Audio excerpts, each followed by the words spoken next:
Centre, nowhere in the country.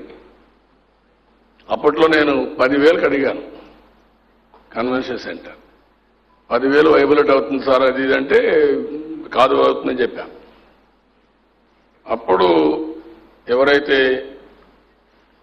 Dubai ruler ఇప్పుడు అప్పుడు crown prince ఈ యాక్సెప్టెడ్. బాబు గారు చెప్పింది చేయండి మీరు, is a good friend of mine అని చాలా క్లోజ్గా ఉండేవాడు.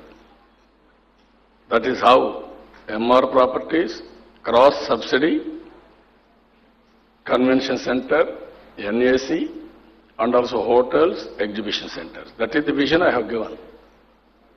మీ అందరితో మాట్లాడక డెవలప్ చేసుకున్నప్పుడు కూడా ఇట్లా every inch if you can go గచ్చిపోవాలి. నేషనల్ గేమ్స్ కావాలని కంపీట్ చేశాను నేను. మేము పెడతామని కంపీట్ చేసి నేషనల్ గేమ్స్ తీసుకొని one of the best infrastructure even today in the country is in Hyderabad. All stadiums construct చేశాం. సో నేను ఎందుకు ఇవన్నీ మీకు చెప్పానంటే, ఇవన్నీ చెప్పిన తర్వాత మొన్న ఆయన ఎగతాళి చేసే కేసీఆర్ నన్ను గురించి ఆయన అన్నాడు, ఈయన చూసే హైదరాబాద్ నేను కట్టానంటాడని. నేను అందుకే సవాల్ విసిరా. నేను హైదరాబాద్ కట్టలేదు, కులీకు తుఫ్షా కట్టాడు. నేను కట్టింది ఇవన్నీ లిస్ట్ అంతా చదివి ఇవన్నీ నేనే కట్టాను. Cyberabad is my brain child, మానసిక పుత్రిక. ఈ విషయం నువ్వు గుర్తుపెట్టుకో. అనవసరంగా నువ్వు వచ్చి నాకు ఏం చేసావు చెప్పాను అడిగా.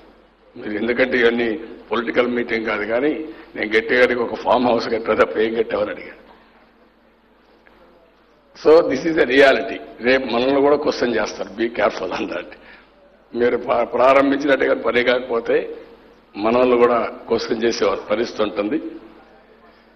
ప్రారంభించడం ఎంత ముఖ్యమో పూర్తి చేయడం కూడా అంతే ముఖ్యం. అందుకే నేను ఈరోజు ఆర్టీజీ తీసుకొచ్చాం. Deadly combination, nowhere in the world. Number 2 ప్రజా వేదిక తీసుకొచ్చాం, పరిష్కార వేదిక. 2,000 కాల్స్, 2,000 మంది ఆటోమేటిక్గా 15 lakh కాల్స్ ఎవ్రీడే వెళ్తున్నాయి పబ్లిక్ ఒపీనియన్కి. అదే మరిగా ఈరోజు మీరు చూస్తే ఇలాంటివి అడ్మినిస్ట్రేషన్లో చాలా రిఫార్మ్ తీసుకొచ్చాం టెక్నాలజీని.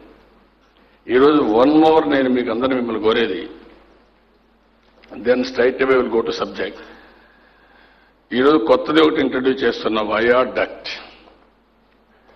ఇది ఏ విధంగా చేయాలో మీరు అందరూ ఆలోచించండి.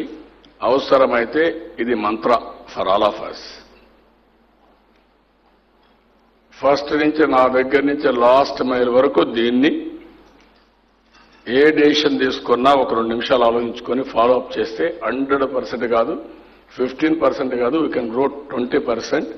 నా ఆలోచన ఒకటే, ఆంధ్రప్రదేశ్ని ప్రపంచానికి ఒక నమూనాగా పెట్టాలని నా ఆలోచన. అర్లియర్గా అయితే ఇది కాదు. టెక్నాలజీ వచ్చిన తర్వాత, నాలెడ్జ్ వచ్చిన తర్వాత everything is possible, provided leadership ఇవ్వగలిగితే. ఇక్కడ నేను అందుకని ఇప్పుడు ఏం చేశానంటే మీ అందరినీ మిమ్మల్ని కోరేది, వయాడక్ట్ అన్నప్పుడు vision. Every department you are having a vision. Comprehensive vision planning department తయారు చేస్తే గవర్నమెంట్కి నేను కూడా గైడ్ చేసి vision 2020. After preparing that vision, Abdul Kalam came to me when he was scientist to know how I have prepared, and then he wanted to prepare vision document for the nation. కాబట్టి ఇక్కడికి వచ్చే కొద్దికి vision అనేది every department has to prepare vision. స్టేట్కి మళ్ళీ vision మనం 1924 తయారు చేయాలి. అది తయారు చేస్తూనే every department will associate with synchronise of the state vision, taking into various factors which are all practically implementable. But vision ఎప్పుడు కూడా స్మాలర్ విజన్ ఉంటే స్మాలర్ రిజల్ట్స్ వస్తాయి. ఇమాజినేషన్లో ఎప్పుడు కూడా, నేను మీకు ఐడియా ఉందో లేదో కానీ 95 ఆ ప్రాంతంలో, 96 ఆ ప్రాంతంలో హైదరాబాద్లో బోర్డులు పెట్టాం. Dare to dream, strive to achieve అని పెద్ద పెద్ద బోర్డులు పెట్టించాం. తర్వాత అబ్దుల్ కలాం గారు వచ్చి స్టూడెంట్స్కి అందరికీ ఎడ్యుకేట్ చేశారు. దీని గురించి. రెండోది ఇన్నోవేషన్. నేను I'm very clear, every day innovation is the order of the day. In politics నిన్న మేము పోయాం, ఒకటి మాట్లాడాం, ఇది కరెక్ట్ అవునా కాదా, ఫర్దర్గా ఇంప్రూవ్ చేయడం. నేను పాలిటిక్స్లో మాట్లాడినప్పుడు మీరు అందరికీ ఉన్నాయి, గవర్నమెంట్లో మీరు కలెక్టర్స్గా మీరు కానీ సీనియర్ ఆఫీసర్స్ కానీ అందరూ కూడా innovation, how to get better results, how to get better outcome. ఇప్పుడు మీరందరూ డిఫరెంట్ ఎక్స్పెరిమెంట్స్ చేసినప్పుడు, డిఫరెంట్ ఇన్నోవేషన్స్ వచ్చినప్పుడు, ఉదాహరణకు some times vision with innovation చూస్తే Amaravati is the biggest innovation. మీరు గుర్తుపెట్టుకోవాలి. మన దగ్గర డబ్బులు లేదు, ఒక ఐడియా వచ్చింది, అక్కడి నుంచి వర్కౌట్ చేశాం. టుడే ల్యాండ్స్ ఫార్మర్స్ ఇవ్వడం, 45,000 నుంచి 50,000 కోట్ల రూపాయలు ఖర్చు పెట్టే విధంగా ట్రంక్ ఇన్ఫ్రాస్ట్రక్చర్ తయారు చేయడం, దీనికి రీపేమెంట్ కూడా we're giving through sale of land. That is where everybody is asking how it is possible. నిన్న మొన్న మీరు చూశారు, ZBNF is a big innovation. ZBNF చూస్తే ప్యారిస్లో మొన్న మన జవహర్ విజయ కలెక్టర్ వెళ్ళాడు. They have mentioned government intervention in ZBNF of Andhra Pradesh.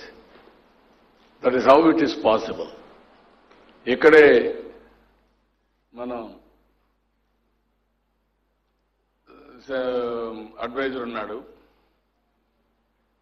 ZBNF బాగా చేశారు, డిపార్ట్మెంట్ బాగా చేశారు.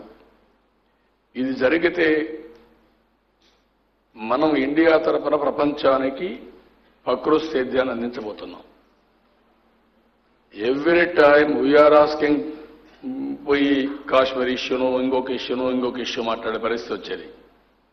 ఈరోజు యుఎన్లో దర్జాగా మేము ఇది చేయగలిగామని చెప్పిన తర్వాత వాళ్ళు ప్రపంచం అంతా దాన్ని తీసుకెళ్లి మోటివేట్ చేసే పరిస్థితికి వచ్చారు. ఫెర్టిలైజర్ లేదు, పెస్టిసైడ్ లేదు, పంటలు పండించచ్చు. You can imagine the nature, you can imagine the health, you can imagine so many problems we can sort it out. ఇలాంటి ఇన్నోవేషన్ చాలా చేశాము అన్నప్పటికీ. Pattiseema is innovation. Pattiseema is innovation, yes. Minister గారు, ఎందుకంటే డెఫినెట్లీ ఇట్ ఇస్ ఇన్నోవేషన్.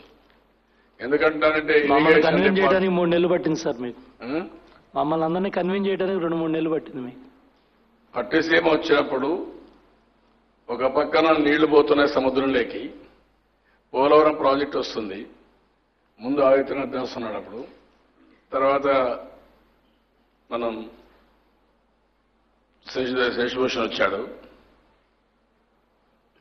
ఆ రోజు నేను ఆలోచించింది, 4 ఏళ్లు ప్రాబ్లం వస్తుంది, ఎంత కాస్ట్ అవుతుంది అనుకున్నప్పుడు 1300-1400 కోట్లు అవుతుంది. దీనివల్ల బెనిఫిట్ లెక్కేసుకున్నప్పుడు 3-4 ఏళ్ళు లెక్కేసుకుని చాలా వస్తుందని లెక్కేసాం. 1 ఇయర్లో 9 monthsలో కంప్లీట్ చేశాం. ఈ 4 ఏళ్లలో 30-40 వేల కోట్ల రూపాయలు అగ్రికల్చర్లో వచ్చింది. బట్ దానికంటే సఫరింగ్ టోటల్గా తగ్గింది, చాలా తగ్గింది. Abnormal, you cannot quantify it.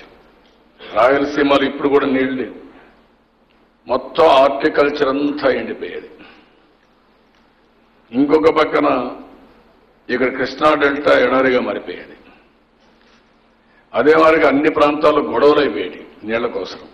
Krishna delta మాకు ఫస్ట్ రైట్ ఉందంటే, కాదు రాయలసీమకు మాకు నీళ్లు ఇవ్వకపోతేటని అక్కడ చూసే శ్రీశైలం దగ్గర గేట్లు ఎత్తనీయకుండా పాలిటీషియన్స్ పోయి పాపులారిటీ కోసం గేట్లు ఎత్తనీయకుండా ఒకరు, గేట్లు ఎత్తమని ఇంకొకరు, 2 పక్కల ఇలాంటి చాలా జరిగాయి. అలాంటి ప్రాబ్లమ్స్ అన్ని సార్ట్ అవుట్ అయినాయి. Subscribe. Please subscribe. Subscribe. Subscribe. Subscribe. Subscribe. Please do subscribe. Please do subscribe. Please subscribe.